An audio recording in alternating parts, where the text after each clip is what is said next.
ನಮಸ್ತೆ, welcome to my YouTube channel. ಎಲ್ಲರೂ ಹೇಗಿದ್ದೀರಾ? ಹೋಪ್ ನೀವೆಲ್ಲ ಚೆನ್ನಾಗಿದ್ದೀರಾ ಅಂತ ಅಂದ್ಕೊಂಡಿದ್ದೀನಿ. ಇವತ್ತು ಹೊಸ ಬಾಡಿಗೆ ಮನೆಗೆ ಹೋಗ್ತಾ ಇದ್ದೀವಿ. ನಾವು ಹೊಸದಾಗಿ ಹೋಗ್ತಾ ಇರೋ ಬಾಡಿಗೆ ಮನೆಗೆ ಯಾವ ರೀತಿ ಹಾಲುಕ್ಕಿಸ್ತಾ ಇದ್ದೀನಿ ಅಂತ ಈ ವ್ಲಾಗಲ್ಲಿ ತೋರಿಸ್ತಾ ಇದ್ದೀನಿ. ಇನ್ನು ನಾವು ಈ ಮನೆ ಹಾಲುಕ್ಸಿದ್ದು ಬಂದು ಶುಕ್ರವಾರ. ಹಿಂದಿನ ದಿನ ಗುರುವಾರ ನಾವು ಮನೆಯನ್ನೆಲ್ಲ ಕ್ಲೀನಾಗಿ ತೊಳ್ಕೊತಾ ಇದ್ದೀವಿ. ಮನೇನ ಕ್ಲೀನ್ ಮಾಡೋದಕ್ಕೋಸ್ಕರ ಜೆಪ್ಟೋನಲ್ಲಿ ಪೆನಾಯಿಲ್ ಮತ್ತು ಪರ್ಕೆ ಆರ್ಡ್ರ್ ಮಾಡಿದ್ದೆ. ಇದು 555 ಪರ್ಕೆನ ತೆಂಗಿನ ಪರ್ಕೆ ಮತ್ತು ಬಾಂಬೆ ಪರ್ಕೆ ಆರ್ಡ್ರ್ ಮಾಡಿದ್ದೆ.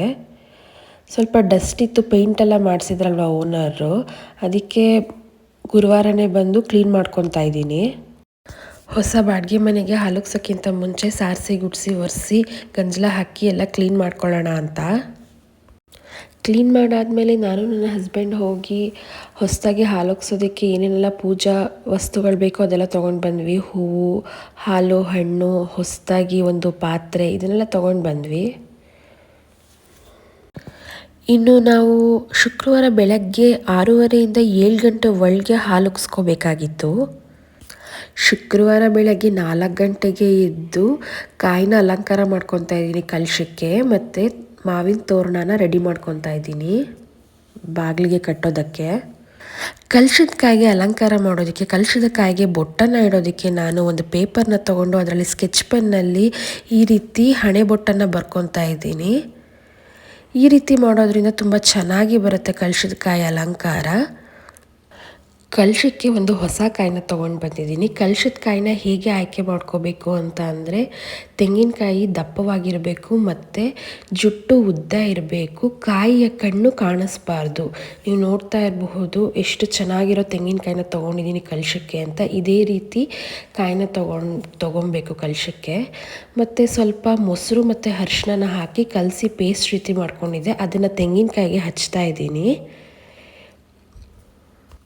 ಮತ್ತು ಪೇಪರ್ನಿಂದ ಕಟ್ ಮಾಡ್ಕೊಂಡಿದ್ನಲ್ಲ ಹಣೆ ಬೊಟ್ಟನ್ನ, ಅದನ್ನು ಇಟ್ಟು ಕುಂಕುಮದಿಂದ ಅಲಂಕಾರ ಮಾಡ್ಕೊತಾ ಇದ್ದೀನಿ. ಇನ್ನು ನಾವು ಹೊಸ ಮನೆಗೆ ಹಾಲುಕ್ಸಿದ್ದು ಬಂದು ಶುಕ್ರವಾರ. ನಾನು ಶುಕ್ರವಾರದ ವ್ಲಾಗ್ನ ಈಗ ಪೋಸ್ಟ್ ಮಾಡ್ತಾ ಇದ್ದೀನಿ. ಈ ಮನೆಗೆ ಬಂದ ಮೇಲೆ ಎಲ್ಲನೂ ಆರ್ಗನೈಸ್ ಮಾಡಬೇಕಿತ್ತಲ್ಲ, ಹಾಗಾಗಿ ವಿಡಿಯೋನ ಎಡಿಟ್ ಮಾಡೋಕ್ಕೆ ಟೈಮ್ ಸಿಗಲಿಲ್ಲ. ಸ್ವಲ್ಪ ಲೇಟಾಗಿ ವ್ಲಾಗ್ನ ಅಪ್ಲೋಡ್ ಮಾಡ್ತಾ ಇದ್ದೀನಿ. ಬಾಗಿಲಿಗೆ ಮಾವಿನೆಲೆ ತೋರಣ ಕಟ್ಟೋದಕ್ಕೆ ಮಾವಿನ ಸೊಪ್ಪನ್ನ ತೊಗೊಂಡಿದ್ದೀನಿ, ಮತ್ತು ಈ ರೀತಿ ಎಲೆಗಳನ್ನ ಕಟ್ ಮಾಡಿಕೊಂಡು ಚೆನ್ನಾಗಿ ತೊಳ್ಕೊಂಡು ತೋರಣನ ರೆಡಿ ಮಾಡ್ಕೊತಾ ಇದ್ದೀನಿ. ಬಾಗಿಲಿಗೆ ಅಳತೆ ಮಾಡಿಕೊಂಡು ಒಂದು ಚೆನ್ನಾಗಿರೋ ಥ್ರೆಡ್ನ ತೊಗೊಂಡಿದ್ದೀನಿ, ಒಂದು ಚೆನ್ನಾಗಿರೋ ದಾರನ ತೊಗೊಂಡಿದ್ದೀನಿ. ನಾನಿಲ್ಲಿ ಮಾವಿನೆಲೆನ ಮಡಚಿ ಸ್ಟೇಪ್ಲರ್ ಪಿನ್ನಿಂದ ಪಿನ್ ಮಾಡ್ಕೊತಾ ಇದ್ದೀನಿ. ಇದೇ ರೀತಿ ಎಲ್ಲ ಎಲೆಗಳನ್ನೂ ಸಮವಾಗಿ ಪಿನ್ ಮಾಡ್ಕೊತಾ ಇದ್ದೀನಿ. ಅಮ್ಮನ ಮನೇಲೆ ನಾನು ಇದನ್ನೆಲ್ಲ ರೆಡಿ ಮಾಡ್ಕೊಂಡು ಹೋಗ್ತಾ ಇದ್ದೀನಿ. ನಾನಿಲ್ಲಿ ಎಳೆ ಮಾವಿನೆಲೆ ತೊಗೊಂಡಿದ್ದೀನಿ. ದಾರಕ್ಕೆ ಮಾವಿನೆಲೆನ ಪಿನ್ ಮಾಡ್ಕೊಂಡಿದ್ದಾದಮೇಲೆ ಡಬಲ್ ಸೈಡ್ ಗಮ್ ಟೈಪ್ ತೊಗೊಂಡು ನಾನು ಎಲ್ಲ ಮಾವಿನೆಲೆಗೂ ಸ್ವಲ್ಪ ಸ್ವಲ್ಪನೇ ಕಟ್ ಮಾಡ್ಕೊಂಡು ಅಂಟಿಸಿ ಮತ್ತು ಫ್ಲವರ್ನ ಅಂಟಿಸ್ಕೊತಾ ಇದ್ದೀನಿ.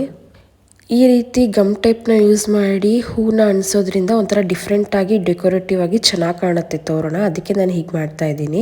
ನಾನಿಲ್ಲಿ ಕಣಗಲು ಹೂವನ್ನ ಯೂಸ್ ಮಾಡ್ತಾ ಇದ್ದೀವಿ. ರೋಸ್ ಅಥವಾ ಶಾವಂತಿಗೆ ಹೂವು ಯಾವುದಾದ್ರೂ ಯೂಸ್ ಮಾಡ್ಕೋಬಹುದು ನೀವು.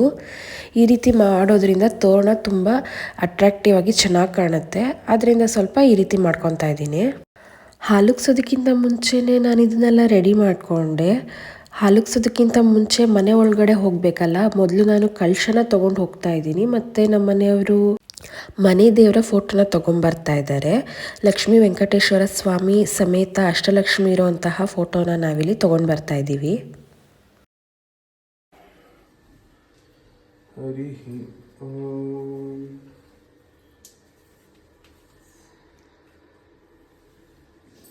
शुक्लाम्बरधरं विष्णुं शशिवर्णं चतुर्भुजं प्रसन्नवदनं ध्यायेत् सर्वविघ्नोपशान्तये। ॐ शुक्लाम्बरधरं विष्णुं शशिवर्णं चतुर्भुजं प्रसन्नवदनं ध्यायेत् सर्वविघ्नोपशान्तये। आचम्य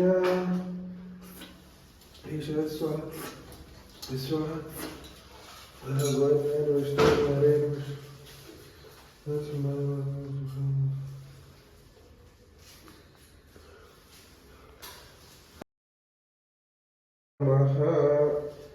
अपवित्रः पवित्रो वा सर्वावस्थां गतोऽपि वा यस्मरेत् पुण्डरीकाक्षं सभाभ्यान्तरशुचिः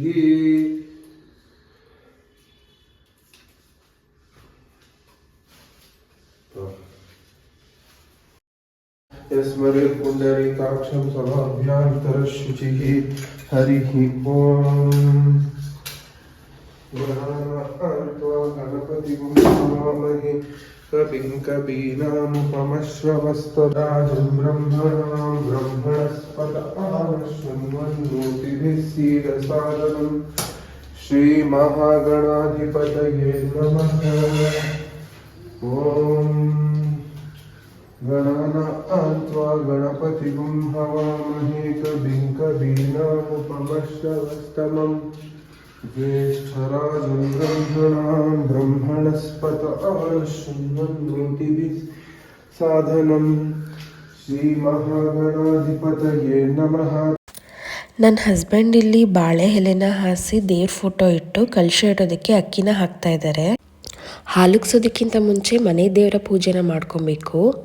ದೀಪನೆಲ್ಲ ರೆಡಿ ಮಾಡ್ಕೊತಾ ಇದ್ದಾರೆ ಮತ್ತು ತೋರಣ ಕಟ್ತಾ ಇದ್ದಾರೆ ಬಾಗಿಲಿಗೆ. ದೇವರ ಫೋಟೋಗೆ ಗಂಧ ಮತ್ತು ಕುಂಕುಮದಿಂದ ಅಲಂಕಾರ ಮಾಡಿ ಕಲಶನ ಇಟ್ಟು ಹೂವಿನಿಂದ ಅಲಂಕಾರ ಮಾಡ್ತಾ ಇದ್ದಾರೆ.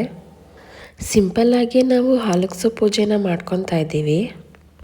ಗುರುವಾರನೇ ನಾವು ಹಾಲುಗ್ಸೋದಕ್ಕೆ ಒಂದು ಹೊಸ ಬ್ರಾಸ್ದು ಪಾತ್ರೆ ತೊಗೊಂಡು ಬಂದಿದ್ದೀವಿ. ಹಾಲುಗ್ಸೋದಕ್ಕೆ ತಾಮ್ರದ ಪಾತ್ರೆ ಯೂಸ್ ಮಾಡಿದ್ರೆ ಶ್ರೇಷ್ಠ ಅಂತ ಹೇಳ್ತಾರೆ, ಅದಕ್ಕೆ ಅದನ್ನು ಯೂಸ್ ಮಾಡ್ತಾ ಇದ್ದೀವಿ.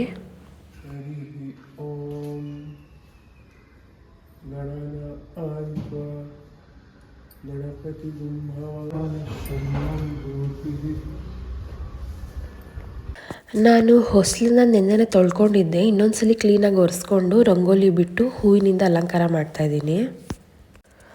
ಹೊಸ್ಲು ಪೂಜೆನ ಮಾಡ್ಕೊತಾ ಇದ್ದೀನಿ. ಹೊಸ್ಲು ಪೂಜೆ ಬಗ್ಗೆ ಮಾಹಿತಿ ಕೊಡಬೇಕಂದ್ರೆ ಬೆಳಗಿನ ಜಾವ ಗೃಹಿಣಿಯರು ಬೇಗ ಎದ್ದು ದೇವರಿಗೆ ಕೈ ಮುಗಿದು ಹೊಸ್ಲು ಪೂಜೆನ ಮಾಡ್ಕೋಬೇಕಾಗತ್ತೆ. ತುಂಬ ಜನ ಹೊಸ್ಲನ್ನ ಆಗಿರಬಹುದು, ಹೊಸ್ಲು ಪೂಜೆನ ಆಗಿರಬಹುದು ಸಾಮಾನ್ಯವಾಗಿ ತಗೊತೀರಾ. ಆದರೆ ನಿಮಗೆ ಗೊತ್ತಿಲ್ಲ, ನಾವು ಮಾಡೋ ಹೊಸ್ಲು ಪೂಜೆಯಿಂದನೇ ಮನೆಯಲ್ಲಿ ಭಾಗ್ಯಲಕ್ಷ್ಮಿ ಬರೋದು. ಅದಕ್ಕಾಗಿಯೇ ಪುರಾತನ ಕಾಲದಿಂದಲೂ ಬೆಳಗ್ಗಿನ ಜಾವ ಬೇಗ ಎದ್ದು ಹೊಸ್ಲು ಪೂಜೆನ ಮಾಡಿ ಭಾಗ್ಯಲಕ್ಷ್ಮಿನ ಒಳಗಡೆ ಕರ್ಕೊತಿದ್ರು.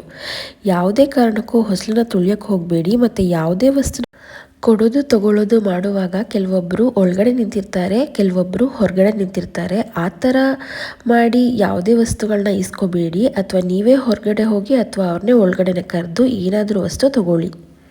ಹಾಲುಗ್ಸೋದಕ್ಕಿಂತ ಮುಂಚೆ ದೇವ್ರ ಮನೆಯಲ್ಲಿ ಮನೆ ದೇವ್ರನ್ನ ಪೂಜೆನ ಮಾಡ್ಕೊತಾ ಇದ್ದೀವಿ. ಮೊದಲು ಗಣೇಶನ ಪೂಜೆ ಮಾಡ್ಕೋಬೇಕು ಅಂತ ಅರಿಶಿಣದಿಂದ ಗಣೇಶನ ಮಾಡಿಟ್ಕೊಂಡಿದ್ದೀನಿ. ಮನೆ ದೇವರ ಪೂಜೆ ಮಾಡ್ಕೊಳ್ಳೋದಕ್ಕೆ ಫೋಟೋಗೆ ಗಂಧ ಕುಂಕುಮದಿಂದ ಅಲಂಕಾರನ ಮಾಡಿಕೊಂಡು ಹೂವು ಗೆಜ್ಜೆ ವಸ್ತ್ರದಿಂದ ದೇವರ ಫೋಟೋಗೆ ಕಲಶಕ್ಕೆ ವಿಗ್ರಹಗಳಿಗೆ ಅಲಂಕಾರ ಮಾಡಿಟ್ಕೊಂಡಿದ್ದೀನಿ. ನಮ್ಮ ಮನೆಯವರು ದೇವ್ರ ಪೂಜೆನ ಮಾಡ್ತಾ ಇದ್ದಾರೆ. ಊದ್ಗಡ್ಡಿ ಮತ್ತು ತುಪ್ಪದ ಬತ್ತಿಗಳಿಂದ ಆರತಿನ ಮಾಡಿ ನೈವೇದ್ಯನ ಅರ್ಪಿಸ್ತಾ ಇದ್ದಾರೆ ದೇವರಿಗೆ. ದೇವರ ಪೂಜೆ ಆದಮೇಲೆ ಹಾಲುಗ್ಸೋದಕ್ಕೆ ಒಲೆನ ರೆಡಿ ಮಾಡ್ಕೊತಾ ಇದ್ದೀನಿ. ಗ್ಯಾಸ್ ಸ್ಟವ್ಗಿಂತ ಒಲೆಯಲ್ಲಿ ಹಾಲುಗ್ಸ್ಬೇಕು ಅಂತ ಹೇಳ್ತಾರೆ. ಇವಾಗೆಲ್ಲ ಯಾವ್ದು ಅನುಕೂಲ ಆಗುತ್ತೆ ಅದರಿಂದ ಹಾಲುಗ್ಸ್ತಾರೆ. ನಮ್ಮ ಮನೆಯವರು ಇಟ್ಕೆನ ರೆಡಿ ಮಾಡಿ ಕೊಟ್ಟರು ಮತ್ತು ಮರಳನ್ನು ಹಾಕಿ ಒಲೆ ಹಚ್ಚೋದಕ್ಕೆಲ್ಲ ಹೆಲ್ಪ್ ಮಾಡಿ ಕೊಟ್ಟರು. ಮಣ್ಣಿನ ಇಟ್ಕೆ ಸಿಗಲಿಲ್ಲ, ಸಿಮೆಂಟ್ ಇಟ್ಕೆನೇ ಯೂಸ್ ಮಾಡಿಕೊಂಡು ಒಲೆ ಹಚ್ಚಿ ಹಾಲುಗ್ಸ್ತಾ ಇದ್ದೀವಿ. ಗುರುರಾಯರ ಪೂಜೆ ಮಾಡ್ತಾ ಇದ್ದಾರೆ. ನನ್ನ ಹಸ್ಬೆಂಡ್ ವೆಂಕಟೇಶ್ವರ ಸ್ವಾಮಿಗೆ ಅಷ್ಟೋತ್ರನ ಹೇಳ್ಕೊಂಡು ಅರ್ಚನೆ ಮಾಡಿ ಕಾಯಿನ ಒಡೆದು ನೈವೇದ್ಯ ಮಾಡಿ ಪೂಜೆನ ಮಾಡ್ತಾ ಇದ್ದಾರೆ. ತುಪ್ಪದ ಆರತಿ ಮಾಡ್ತಾ ಇದ್ದಾರೆ, ತುಪ್ಪದ ಬತ್ತಿಗಳನ್ನ ಹಚ್ಕೊಂಡು. ನಮ್ಮನೆಯವರು ಪೂಜೆ ಮಾಡಿದ್ದಾಯಿತು. ಈಗ ನಾನು ಪೂಜೆ ಮಾಡ್ತಾ ಇದ್ದೀನಿ. ಮೊದಲು ವಿಘ್ನ ವಿನಾಶಕ ವಿನಾಯಕನಿಗೆ ಅರಿಶಿಣ ಕುಂಕುಮ ಹೂವನ್ನು ಅರ್ಪಿಸಿ ಪೂಜೆ ಮಾಡ್ಕೊತಾ ಇದ್ದೀನಿ. ಮೊದಲನೇ ಪೂಜೆ ಗಣೇಶನ ಮಾಡ್ಕೊತಾ ಇದ್ದೀನಿ. ವೆಂಕಟೇಶ್ವರ ಸ್ವಾಮಿನ ಅಲಂಕಾರ ಪ್ರಿಯ ಅಂತ ಹೇಳ್ತಾರೆ. ವಿಷ್ಣು ದೇವ್ರಿಗೆ ತುಳಸಿ ಅಂದರೆ ತುಂಬ ಇಷ್ಟ. ತುಳಸಿ ದಳನೂ ಇಟ್ಟು ಪೂಜೆ ಮಾಡ್ತಾ ಇದ್ದೀವಿ. ಬೆಳಗ್ಗೆ ಬೇಗ ಎದ್ದು ದೇವರ ನೈವೇದ್ಯಕ್ಕೆ ಪುಳಿಯೋಗರೆ ಮತ್ತು ಮೊಸರನ್ನ ಮಾಡಿಟ್ಕೊಂಡಿದ್ದೆ. ಅಡುಗೆ ಮನೆಯಲ್ಲಿ ಹಾಲುಗ್ಸೋಕ್ಕೆ ಒಲೆನ ರೆಡಿ ಮಾಡಿ ಇಟ್ಕೊಂಡಿದ್ದೀನಿ. ಒಲೆನ ನಮಸ್ಕಾರ ಮಾಡಿಕೊಂಡು ಮನಸಲ್ಲೇ ದೇವ್ರನ್ನ ಪ್ರಾರ್ಥನೆ ಮಾಡಿಕೊಂಡು ಒಲೆನ ಪೂಜೆ ಮಾಡ್ಕೊತಾ ಇದ್ದೀನಿ. ಮೊದಲನೇದಾಗಿ ಅಕ್ಕಿ ಹಿಟ್ಟಿನಿಂದ ನಾನು ರಂಗೋಲಿನ ಬಿಡಿಸ್ಕೊತಾ ಇದ್ದೀನಿ. ಒಲೆಗೆ ಇಟ್ಕೆ ಮತ್ತು ಮರಳನ್ನು ರೆಡಿ ಮಾಡ್ಕೊಂಡಿದ್ದೀವಿ. ಈ ರೀತಿ ಮರಳನ್ನು ಹಾಕಿ ಒಲೆ ಹಚ್ಚಬೇಕು, ಇಲ್ಲಾಂದರೆ ಕೆಳಗಡೆ ಕಡಪಕಲ್ಲು ಅಥವಾ ಗ್ರಾನೈಟ್ ಹಾಳಾಗಿಬಿಡುತ್ತೆ. ಒಲೆಗೆ ಅರಿಶಿನ ಕುಂಕುಮ ಗಂಧ ಮತ್ತು ಹೂವು ತುಳಸಿ ದಳಗಳಿಂದ ಅಲಂಕಾರ ಮಾಡ್ಕೊತಾ ಇದ್ದೀನಿ. ಹೊಸದಾಗಿ ಬಾಡಿಗೆ ಮನೆಗೆ ಹಾಲುಗಿಸ್ಕೊಂಡು ಹೋಗಬೇಕಾದ್ರೆ ನವಧಾನ್ಯಗಳನ್ನು ಸಹ ತೊಗೊಂಡೋದ್ರೆ ತುಂಬ ಒಳ್ಳೆಯದು. ನಾನಿಲ್ಲಿ ನವಧಾನ್ಯನ ತೊಗೊಂಡು ಇಟ್ಟಿದ್ದೀನಿ. ನವಧಾನ್ಯ ಅಂತ ಅಂದರೆ ಅಕ್ಕಿ, ಗೋಧಿ, ತೊಗರಿಬೇಳೆ, ಕಡಲೆಕಾಳು, ಅವರೆಕಾಳು, ಕಲ್ಲುಪ್ಪು, ಉದ್ದಿನಬೇಳೆ, ಹುರುಳಿಕಾಳು ಇದನ್ನೆಲ್ಲ ಒಂದು ಬೌಲ್ನಲ್ಲಿ ಹಾಕ್ಕೊಂಡು ತಟ್ಟೆಯಲ್ಲಿ ತೊಗೊಂಡು ಹೋಗಬೇಕು. ಈಗ ಒಲೆ ಪೂಜೆ ಮಾಡ್ಕೊತಾ ಇದ್ದೀನಿ. ಗಂಧದ ಕಡ್ಡಿಯಿಂದ ಪೂಜೆ ಮಾಡಿದ್ದಾಯಿತು. ಈಗ ಕರ್ಪೂರನ ಅಂಟಿಸ್ಕೊಂಡು ಪೂಜೆ ಮಾಡಿ ಅದೇ ಕರ್ಪೂರದಿಂದ ಒಲೆನ ಹಚ್ಕೊತಾ ಇದ್ದೀವಿ. ಒಲೆ ಹಚ್ಚಾದ್ಮೇಲೆ ಒಂದು ತಾಮ್ರದ ಪಾತ್ರೆಯಲ್ಲಿ ಹಾಲನ್ನ ಇಟ್ಕೊಂಡಿದ್ದೀನಿ. ತಾಮ್ರದ ಪಾತ್ರೆಯಲ್ಲಿ ಹಾಲನ್ನ ಉಕ್ಕಿಸ್ಬೇಕು ಅಂತ ಹೇಳ್ತಾರೆ. ತುಂಬ ಚೆನ್ನಾಗಿ ಹಾಲು ಬಂತು.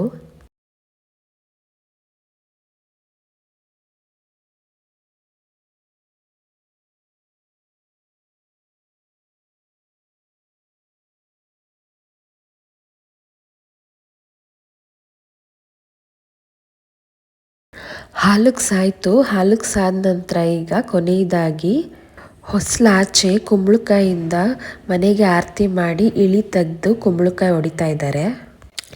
ಮನೆಗೆ ಯಾವುದೇ ದೃಷ್ಟಿ ಯಾರದೇ ದೃಷ್ಟಿ ತಾಗಬಾರ್ದು ಅಂತ ಈ ರೀತಿ ಕುಂಬಳಕಾಯಿಂದ ಇಳಿ ತೆಗೆದು ಕುಂಬಳಕಾಯಿ ಹೊಡಿತೀವಿ.